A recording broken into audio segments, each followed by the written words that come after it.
I didn't expect you to be able to afford such a place. Great job, dear. We don't mind moving in here with you. I was puzzled at my mother-in-law's words. Excuse me? With this, I don't mind not divorcing you. I'm single now, you know? My name is Lucy, 35 years old. I'm a doctor at a women's health clinic. I live 15 minutes drive away from my workplace in a nice apartment complex, where I live with my husband William and his parents. I married William 5 years ago. At that time, he told me, "If we get married, we'll have to live with my parents. I'm an only child, and I have to take care of them." I knew from the time I was dating William that he was an only child, and I was prepared to live with that, so I replied, "Of course, that's not a problem." So, when I married William, we rented a slightly larger apartment and started living with his parents. When we first started living together, his parents told me, "You're a doctor, Lucy. It must be busy, right? Your father-in-law and I will take care of the household chores and the other things. Just focus on your work." They took care of all the cooking, cleaning, and other chores. Thanks to that, I was able to concentrate on my work. I thought the same was true for William. But half a year later, that drastically changed. Suddenly, William quit his job. Startled, I asked him, "What happened?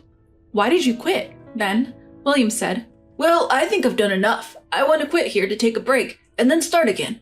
Plus, even if I quit, we won't have trouble making ends meet with your earnings." Why would you do something like this without discussing it with me? You can't guarantee that you'll find another job, right? What if something happens to me? "There's no point in saying things like that. We have savings, so we'll be fine." Fine, but then the one who stepped into the conversation was my mother-in-law. "Now, don't be so hard on him, Lucy. William has been working hard so far, so he deserves a little break, don't you think? All you have to do is make up for his absence by working harder." Her words left me speechless. I had also been working hard, and how on earth was it fair to suggest that I should work even harder while William took a break? That's ridiculous. It's not like William was the only one having a tough time. At my words, my mother-in-law's face changed. Suddenly, she raised her eyebrows and said, "Now, let me tell you something, Lucy. You're not the only one who has it tough. While you were at work, your father-in-law and I were taking care of the house. We were also working. That too without any breaks. If you're going to talk like that, we'll stop doing all the household chores. You can manage on your own from now on." What? Leaving me stunned, my mother-in-law and William left the room to watch TV in the living room. From that day on, I was left alone to handle the household chores and my job. No one else would do them. My in-laws often ordered takeout for meals, perhaps because they'd get hungry if they didn't prepare anything. And they would often order expensive dishes like sushi and soon started demanding me to leave more money for food expenses. "Lucy, please, leave enough money for us to eat. Do you want us to starve? Please try to cut down on the food expenses." Even when I asked them to cut down on the food expenses, my mother-in-law would retort, "How cruel of you to ask us to cut down on food expenses while we're staying home without any luxuries. Learn to take care of your in-laws." "I didn't know you were such a cold person. Maybe we should get a divorce," he said. I was so fed up that I started leaving more money for food, and my in-laws and William lived a life of eating whatever they wanted. One day, during my work break, I went to a gas station near my hospital to do some quick shopping. When I was about to pay at the counter, I realized I didn't have my card. It also seemed like there was less money in my wallet. For a moment, I was puzzled, and then I rushed home immediately after work. When I got home and rushed into the living room, there was a brand new large television. "Oh, welcome back, Lucy. You're early today." "Why are you in such a rush?" "Oh, Lucy, isn't it nice?" All three of them had malicious smiles on their faces. "What is this? How did you afford this?" "We had savings, obviously." "Savings?" That's when my mother-in-law spoke up. "Oh, Lucy, we didn't know you were saving so much for us. You should have told us earlier if you're going to be such a dutiful daughter-in-law. Now we can buy a lot more things. You finally proved yourself useful as a daughter-in-law." I found my card on the table. "My card? So, did you lose my savings? But how did you get the PIN?" "It's not hard to figure it out. It's only natural. We're married after all." My mother-in-law looked pleased, said, Oh, you really do love William, using his birthday as the pin. Honestly, I thought you didn't care about him at all, but you've proved me wrong. But it's not that I set the pin thinking of William, I just hadn't changed it since we got married. There's no way I could love William as he is now. Then, my mother-in-law and William, getting carried away, said, "Well, you haven't acted right as a daughter-in-law so far, so there's no point in making a fuss about this. The only way you can honor us is with money. Just quietly hand over your savings to us. From now on, please hand over $4,000 a month. From now on, don't squirrel away your money behind our backs. Make sure to give us our fair share," William had the audacity to add. Infuriated by their brazenness, I retorted, "This isn't a joke. Why should the money I earned go to your pocket money? If you want money so badly, work for it. This goes for you, mother-in-law and father-in-law too. Please have some decency and think about the household finances before you try to extort my money." Stunned, the three of them fell silent for a moment, but it didn't take long for my in-laws to snap back. "What an insolent daughter-in-law you are. Is that how you address your mother-in-law? We can't sense any gratitude. We don't need a daughter-in-law like you for anything other than money." "What an audacious remark from a daughter-in-law whose only worth is her money. There's a limit to disrespect," fumed my father-in-law. "Enough of your nonsense," William yelled and went to his room. I thought he had gone for good, but he came back to the living room holding a piece of paper, which he thrust at me. "I have something for you."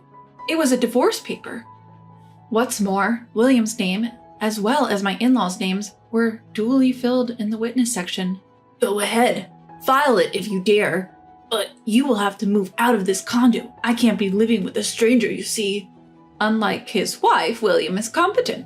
"Lucy, we can forgive your rudeness as a slip of the tongue now, but from now on, if you talk back to us even once, we'll really have William divorce you." The three laughed their souls out. The sight got my blood boiled with anger, but so did an equal measure of joy. But it's too early to get back at them. Suppressing my urge to leap for joy, I said, "Well, I'll start moving out some of my stuff and other essentials," and headed for my room. My in-laws and William looked puzzled. Did they think I would apologize out of desperation if they mentioned divorce? What a naive thought. The divorce papers even had a signature on them. I quickly packed up my valuables and said, "I'll be leaving now. Please don't come to me even if you're in trouble." With that, I left my condo. Of course, taking the divorce papers with me. I stayed at a nearby business hotel that night. I canceled the card William had used online. When I checked my balance, the card, which once had over $10,000, only had $3,000 left. I really wondered what they had spent so much money on. My savings are not limited to that account. Just in case, I have ample savings in 2 other accounts as well. While it hurt to have $7,000 spent, I thought it was inevitable if it meant cutting ties with that family. And the next day, I went to the city office first thing in the morning and filed the divorce papers. The divorce papers were accepted, and when I checked my family register certificate just to be sure, I was indeed divorced. Finally, I had cut ties with that mother and son. While I wanted to jump out of joy, there were still things that needed to be done. I went to a real estate agency and took care of 2 matters. One of them was buying a house for myself using the money I had saved over the years. Through this experience, I truly understood the importance of living my own life freely. I never knew when or how that freedom might be taken away. I realized how important it was to take immediate action when I wanted to do something. So, I bought a new, single-story house, with its spacious living room, a practical system kitchen, and a walk-in closet. Everything was mine. I bought all the furniture that day and moved what I could into the house. The next 3 days were spent shopping. While it was hard to get everything I needed, it was the most fun I'd had in a long time. Replacing everything with new items required a substantial amount of money, but I thought it was a worthy expense for a new start. A few days later, around 8 p.m., my doorbell rang. I was in the middle of dinner and wondered who could be calling at this time. When I checked the intercom, there stood William, my former mother-in-law, and my former father-in-law, a sight that was almost nostalgic. I knew they'd come. With that, I went to the door and opened it. William immediately confronted me with great force. "Hey, what the hell are you thinking? Moving out without telling anyone is crazy." At that, my former in-laws tried to calm him down. "William, calm down. We said we would complain after we've calmed down. Remember, right, dear?" "That's right. Look, isn't it a good house? It looks more spacious and comfortable than our current condo." As they said this, the three of them barged into my house without permission. Wait a minute, don't just barge into my place. I tried to stop them, but shut up, this is our house. What's wrong with us coming in? With that, the three of them went ahead and entered my house. The furniture is not to my taste, but the overall build is decent. I admit, it might be more comfortable than our current condo. I didn't expect you to be able to afford such a place. Great job, dear. We don't mind moving in here with you. Excuse me? We're telling you that we approve this condo, that we'll live here with you. We might even forgive your previous impotence. You're pretty low level as a daughter-in-law, but we could appreciate your thoughtfulness of preparing this place for us. I wonder if William would be satisfied with this. I guess I can forgive this. I don't mind staying married to you if we can live here. Excuse me? Who's your wife? And who's not getting divorced? Unsure of my question's intent, the three exchanged glances. I'm not married, you know. I'm single. Silence filled the room.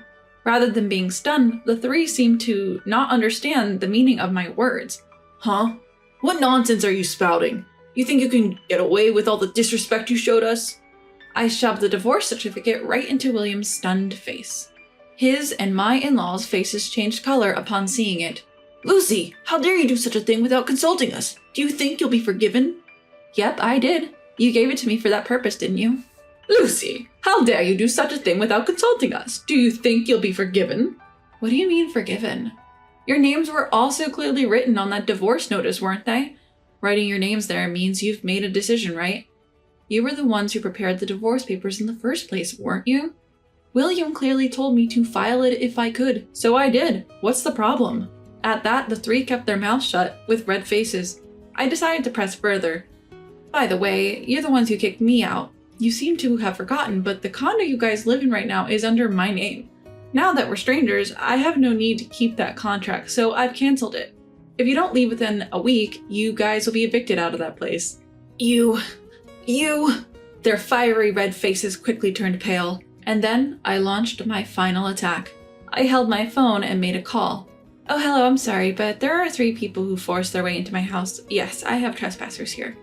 Please come immediately. The address is... I had called the police. Everything was perfect. Don't think you'll get away with this. What a daughter-in-law. I can't believe you'd go so far as to call the police on your family. Remember this. How disrespectful of you. Each spat their parting words and fled from the house. And yet, I've been saying that I'm single. And so, my battle finally came to an end. I thought that those 3 would launch an attack at the hospital where I worked, but surprisingly, they never showed up. They seemed to have stubbornly stayed in the apartment even after the termination notice period of a week. And once I received a call from the real estate agent. However, I told them, those people are complete strangers to me, so it seems they were charged with trespassing and taken care of by the police. Afterwards, each of them was fined $1,000, but to no one's surprise, they didn't have such money. A relative from the countryside paid on their behalf, and apparently they were all forcibly taken to the countryside. By now, they are probably helping out on a farm for free at the relative's house. As for me, everything is going smoothly. My new life is so comfortable since I'd completely forgotten how wonderful living alone could be. Having been away from living for myself rather than anyone else for a long time, each day feels fresh. From now on, I plan to enjoy each day to its fullest, in order to make the most of my life.